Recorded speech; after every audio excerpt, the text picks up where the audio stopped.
Hello, everyone. I'm Dr. Bisa. Welcome to another Wings webinar. Today, I'm interviewing Ms. Angela Russ-Ayon. She is an artist. And for music, she also is a graphic artist, if you ask me. I don't know if she's claiming that, but I feel like she definitely is a graphic artist and designer. She has a lot of different amazing songs that you'll hear about today for young children. She is an author, award-winning books, I must say, children's books and different activities and games, just a wonderful professional that we have in early childhood education to support what we do in curriculum and learning. So welcome to the Wings webinar, Angela. It's good to be here. So I just told a little bit about you. I want you to tell everyone more about you, your experience in early childhood education. I've been producing music and educational media and presenting on the subject of early childhood and education and development since about 2003. I started producing interactive songs for young children when my daughter was about 2, because I had researched the benefits of music and movement as it relates to building brain connections, but couldn't find the songs that fit the categories that I wanted. So I started singing songs in the car. My daughter's friends would go home and sing the same songs, and their parents would ask me, "Where'd you get that song?" And I was eventually convinced to quit my sales job and start my own music production company. Luckily, technology was at a point where I didn't have to depend on a record label to pick me up, so I formed my own company. I love it. I love it. I love it. So you are featured, you and your work, you're featured so much in Wings curriculum with all the different things that we do in terms of nutrition, because you have a lot of nutrition songs and books. That's one of the main areas that we feature your work.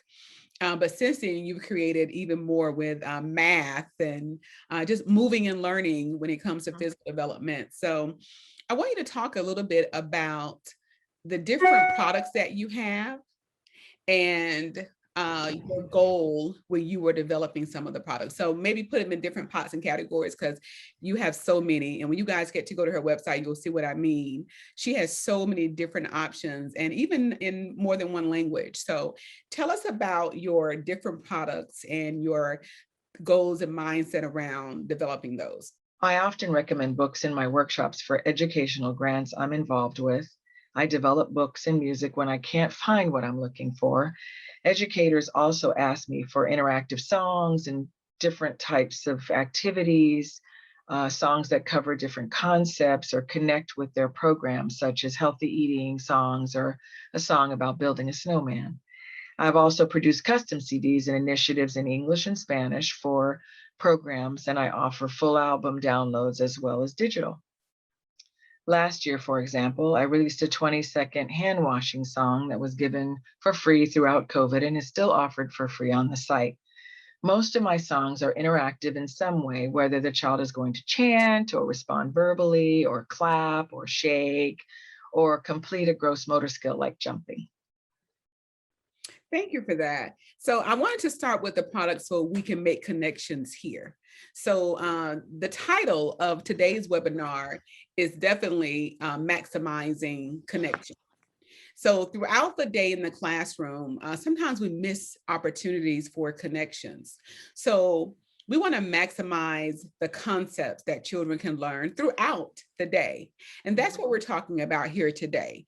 So I want to start with child development now that we know and have an idea about your products and why and how you develop them. Let's talk about child development, why it's important and why it should be important to everyone, whether you have children or not. A lot of parents don't understand how brain connections form and what they can do to help their children develop.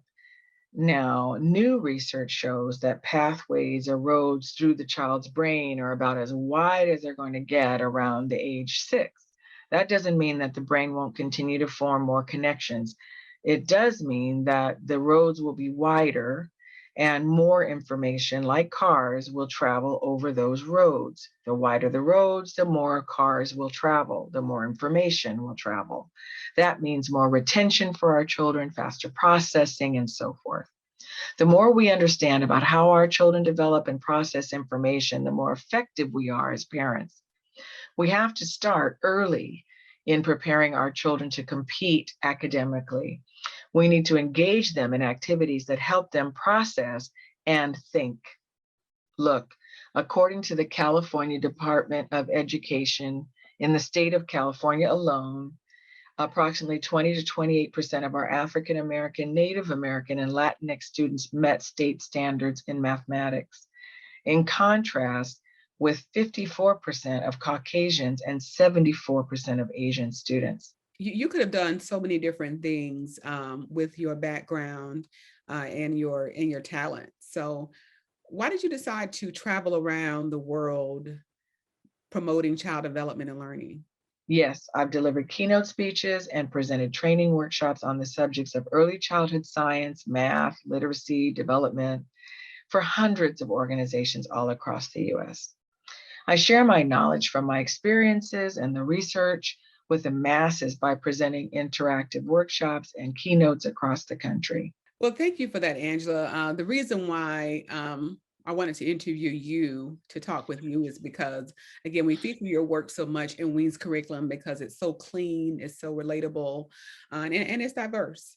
So our goal with Wean's curriculum, you're welcome, is to make sure that teachers have a variety of ideas to pull from when they're trying to teach the learning domains. Our last webinar was was Cultivate the Genius of Children, of Young Children, with Dr. Deborah Sullivan, and she talked about cookbooks. She said she owns over 150 cookbooks, and curriculum is like cookbooks, choosing, what do I want to cook today, and seeing what I have in my cupboard, in my refrigerator, and deciding what to make from there. And she related that to teaching and curriculum. I thought it was amazing. I wanted to talk with her longer, and that webinar is on our website, on our training page, guys. You can see it there.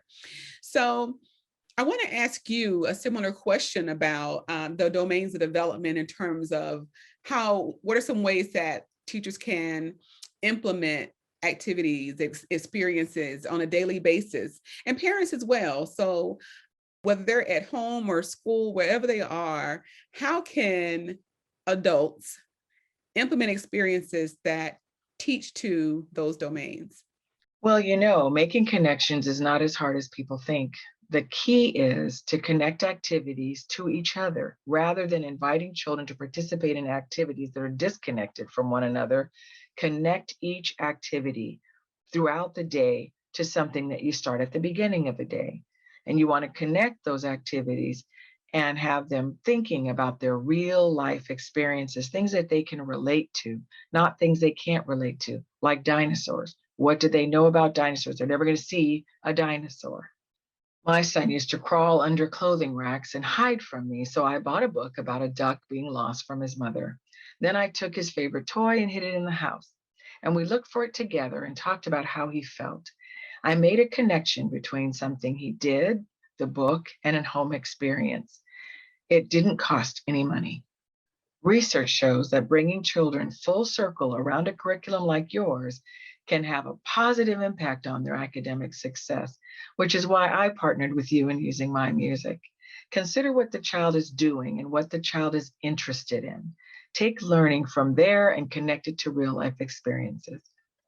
Think about what the children are exposed to every day and take them to the next level. If a child is building with blocks, invite them into construction by reading a book on the subject, or building an enclosure for their animals, or mapping out their lives in the construction zone of their home, or walking the neighborhood to compare buildings and structures.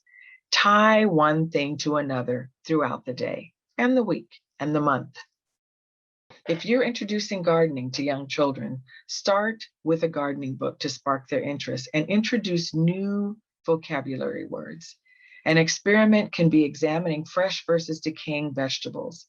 For art, they can mold vegetables out of clay. For literacy, they can cut up food ads and scribble shopping lists. At circle time, they can sing a song about their 2 carrot sticks. They can design signs for their garden. During dramatic play, children can act as waiters serving healthy foods. They can discuss the size and shape of the crackers they're having at snack time. They can count the food on their plate. As their garden grows, they can examine life cycles. You can ask open ended questions that help them think for themselves. How do you know that's a vegetable? How can you tell the difference between broccoli and carrots? Have a taste test and chart their results. Bring them into the experiences. Every person who watches this webinar has a different background and can offer the children varied experiences. Where are you? Focus on what interests the child or children in your area. You may have access to chickens and eggs, or an arroyo, or goats, or a cornfield. You may live in the city where you can focus on bridges and the wheels and axles of different cars that roll by. Find creative ways to take child-centered activities through the domains. There is no rush. Don't feel you have to get through something quickly, because you don't. Each time you read a book, you can focus on different aspects. You already know they're going to want to hear that book 100 times. Take my fruit and vegetable book, for example. The first time you may focus on fruits and vegetables, and then colors, and then shapes, and then sizes, and then the same versus different, and then positions. And each time you make the reading experience novel and new, focus on different things. Research shows that just a small amount of math talk every day can bring big results for children academically. Asking open-ended questions and giving them time to think is also an important way to encourage young children to think for themselves. This isn't teaching and showing, it's guiding and letting them figure it out. I think about this question that that was asked. What was more of a statement, and I love how the director handled it. One of her teachers, her Head Start teachers, came to her and said she didn't have any, she used all the curriculum already and she needed more. So our preschooler lesson plans are 14 to 16 plus, pages or so, with full of information. And we call them lesson plan ideas, but for the learning centers, for outdoor play, for small groups, everything, computer games. And again, 14 to 16 pages of that. And she thought that she needed more. She needed more. And so her director responded, there is no way you have used that entire month's worth of curriculum already. There's no way. Right. Yeah. Because I think teachers think that they do have to hurry up and teach what's in the book, on the page, in the curriculum. But those are that's a guide. It's just a cookbook. Again, I'm using Dr. Sullivan's reference again, because when you cook from a recipe, do you always measure exactly? Do you always put the exact items in there? You might put more cheese because you like cheese, and your significant other likes cheese or whatever. So it is important that we rethink the way that we implement daily curriculum, because you're right, Angela, people rush. So what advice would you give educators for implementing day-to-day curriculum, even when, especially they've invested money in it? Yes. What are your thoughts there? Think in the moment. You may all be watching the Mars rover landing and transition your curriculum for the week into how rockets launch, building a rocket that they can stand in out of boxes, making a rocket jetpack with soda bottles, making a rocket book, looking at the shapes of planets, and so forth. You will find yourself shooting off in different directions, but you can find creative ways to connect to domains, and you can always come back to what you were planning to do. I love that. Yes. And as we're making those connections to concepts, I think about the whole acronym of WINGS, wonder, interest, needs, goals, and skills. When you said, we may have a theme, but the child may be interested in building bridges. So we use the WIN, the wonder, interest, and needs of children, to teach the goals and skills to GS. We use the WIN to teach the GS. There's a lot of research around wonder and, children's wonder, a lot of research around their interest, and the needs can be cultural, they can be exceptional needs, but those come first, Angela, right? Those come long before you try to teach them their goals and skills. You have to consider what I like to call the hidden curriculum. And I wanted you to think about the large group experiences. when they're in large group, whole group, whatever you call it, we call it whole group in Wings curriculum. But music and movement, story time, circle time, when the children are together as a large group or whole group, what are some experiences that you can share in terms of that can help us make connections there to concepts in the classroom? I'm a big supporter of moving because children aren't designed to be sedentary and they learn by using their senses. Circle time is a wonderful way to begin your connections for the day. Read a book that relates to what you will do, introduce new vocabulary words, sing songs, present felt stories, do finger plays, encourage responsive chanting, move together, share stories that have been dictated to you by them. Find creative ways to interact with children to spark their interest in a subject and stick to the subject around the curriculum. They can clap to the rhythm together, march, or flap like birds. Let's take the Mars Rove landing, for example. Tell the kids they are going to jump up and launch like rockets at the count of 1, 2, 3, 4, 5. At circle time, you can also consider it a good time for mindfulness, meditation, and deep breathing exercises to get children to relax, let's say after they come in from outside. You know what I love about your response? What? Says your response is none of them included a purchased product. Nothing. Everything you said, they already have books in the classroom. Yeah, they can purchase more, but that's not the point. The fact that they can clap, that doesn't cost any money. No. They can count, that doesn't cost any money. No. All the They can things get up and march. they Doesn't can cost any money. doesn't cost any money. So I love it that as even though you have all of these products, that wasn't the purpose of your response, because it's so true. In the environment long before we had curriculum and all these books and music that all this that you could buy, you think about how our ancestors even learned to read or learn anything at all. It wasn't because they had all these products that come in these catalogs.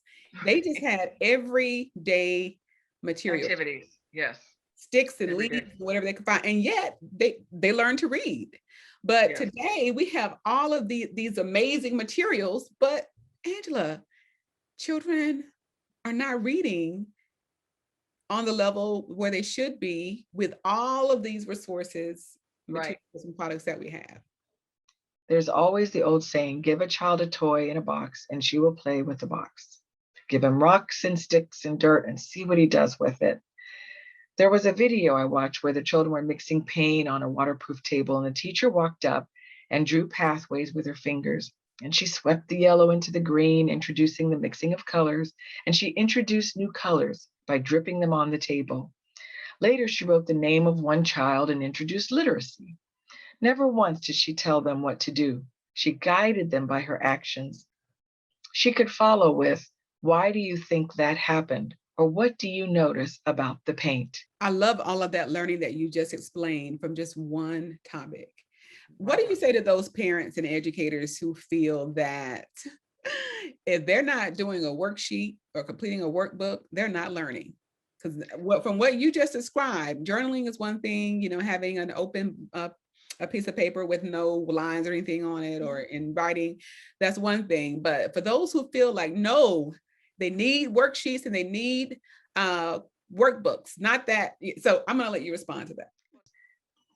Not at this age. That's my response. Our children learn by their actions, using their senses, observing and making little discoveries. If you want their minds processing, we don't need a bunch of paper. All we are doing with worksheets is teaching our children how to please us by getting the right answers.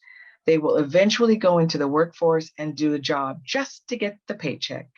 Thank you for that, Angela, because at the end of the day, it's not at all about it being a worksheet, or it's not what's on the paper necessarily that's a problem. It's the fact that, well, it is what's on the paper. Let me change that. Because what's often on the paper does not require the processing that we need.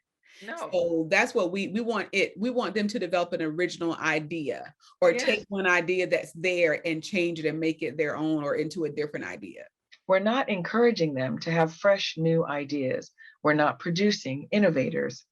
We are producing pleasers and automatons. The Wright brothers were innovators. The Ford brothers were innovators. That's what we need more of. Yes, and that's how we get new technology. That's how we get vaccines. That's how we get That's how we vaccines. get science. Science is in everything. It's in the clothes that we wear, the makeup that we have on, everything. Yes. So we Everything. get it through raising children who know how to think on their own and come up with new Yes. ideas. We don't realize sometimes, I think we underestimate children and what they're learning and how they learn. So it's a great Exactly. example. And it leads me to my final question for you regarding your products, because we do feature a number of your products again in our curriculum. We have your books, songs. So if you go on the Wing site on the products page, you'll notice that you can actually have about 60 songs, and 48 of those are songs that come from Angela Russ-Ayon and the Bridge Club, and they relate to different concepts in the curriculum. And the questions you mentioned about asking children, open-ended questions and comments are very important, statements are very important. And you have a product that relates to that. So I want to pause and let you talk about the products that relate to the learning and child development that we're talking about today. Well, I'm finishing up an open-ended question book that will help parents and educators with questions on a variety of subjects. Because if you search for open-ended questions that revolve around a subject, the questions are not subject specific. You get suggestions for the first part of the question, such as what would happen if, or how can you, or why do you think, but not the tail end of the question. Like, why do you think the car rolls? Or what would happen if you took a block out? Ask open-ended questions when play stalls, when a child is getting bored with an activity or an argument ensues. You want to guide children into the next level of learning by asking a question that sparks their curiosity and may lead to an experiment of their own design in order to answer the question. They're not learning to solve their own problems when we tell them what to do. You might hear, my tower is taller than your tower. You could ask the child, how do we know that your tower is bigger? I want to confirm what we just said, clarify it. Mhm. So the average teacher may have said, after, well, let's find out, let's measure it. Ask the open-ended question and let the children come up with their own solutions. If you give them time and they still can't figure out how to measure, then ask another open-ended question, like something that guides them to the solution. How can you measure your tower to see which one is taller? You can ask questions like, how can you change your structure so it fits inside this? What are you going to do with this leftover material? Tell me about your structure. What did you do first? I had one teacher who fired off questions so fast that children couldn't even think about what their answers were. Children need time to process what you're saying and look at what they're doing and formulate a response and reply to you. Be patient and don't inject yourself into what they're doing. Just wait and let them process. I often tell educators that when children are in learning centers, that they are, and you know how teachers go in and the children have sat down and they decided who's going to be the server, who's the family having dinner, what they'll eat, who's washing the dishes. The children have negotiated and decided all of that, which is a social Right. emotional skill.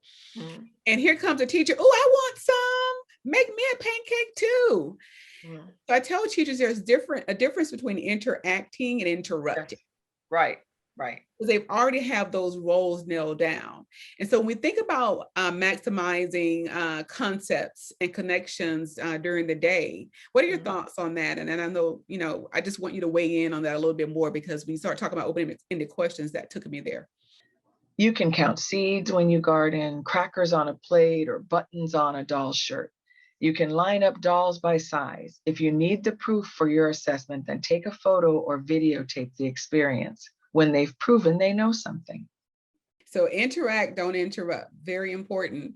Yes. And I think about what you just said, Angela, about how the teacher fired off the questions so quickly. Oh my How many questions might be in your open-ended questions book, you think? God. There will be over 1,000 or more questions. I have 55 questions for scale and structure alone, and you may only need one question or none when the child is building or constructing something. The questions you ask will help children evaluate what they are doing or take them to another level or guide them into a more complex activity using their own curiosity. I love your response to that, because everyone who's listening, you would not go through, you should not go through a whole list of open-ended questions in one day, 1 week, 1 month. And that's Yes, important because, again, the same thing happens going back to the curriculum example I gave earlier. We give so many ideas in 1 month of lesson plans yes, that you really should not be using every single idea every month. It's yes, far more there than you should ever use. It's to yes. interest in what the children are doing, fishing for, their thoughts and interests. But I wanted to make that point about the open-ended questions and how many would be in your book, because some people do think they got to go through the whole book during this Oh, month because we're on this theme. mhm. No, we want you to No. slow down. And I want you to think about your last 2 or 3 points that you want to make to bring it home, Angela, as we get ready to close out our discussion today. And the one that stands in my mind of everything you said is slow down. Slow down. Try to start from the beginning with things in their simplest form. We can't assume that children know the things we know, and a lot of us do. A question like, how do you know that is a vegetable, begins at the beginning. Listening to their answers will help you understand what experience they have had with vegetables. Take your time. Curriculum webs are a wonderful way to plan where you want to take the children in a week or a month or a season. You can include open-ended questions on the web so you don't have to sit there and try to figure them out throughout the day. I adore your curriculum web, but I believe you have several. So, to conceptualizing learning is important. So, as we have talked about today, maximizing concepts and connections, we hope you've gotten a number of ideas about implementing curriculum. Curriculum does not necessarily mean a product. I know we have a product. We're happy that you likely have wings. But whatever curriculum you're using, remember, curriculum means the concepts and the activities. It does not mean the actual products. So if you slow down, as Angela has recommended today, and you think about what children need by observing, Mhm. then you can start gathering the information you need about what to plan. And as you move forward, what pieces to pull from the curriculum, what pieces to pull from other places. Maybe the family is always a great place to start as well. So, Angela, thank you for joining me today. Thank you. Let us know when we'll have your website information up, your products that are available to implement child development and learning, because you have so many different concepts that you teach in your products. Is there anything you want to highlight before we leave today? I will let you know when the open-ended question book is released. CDs are available on my site as physical purchases or downloads. I appreciate your time. For Bisa and I, we want to help you give your children a boost into school. My son is attending UCLA, and he's told me that he's met students who have had a tutor for every subject their entire lives from elementary school and beyond.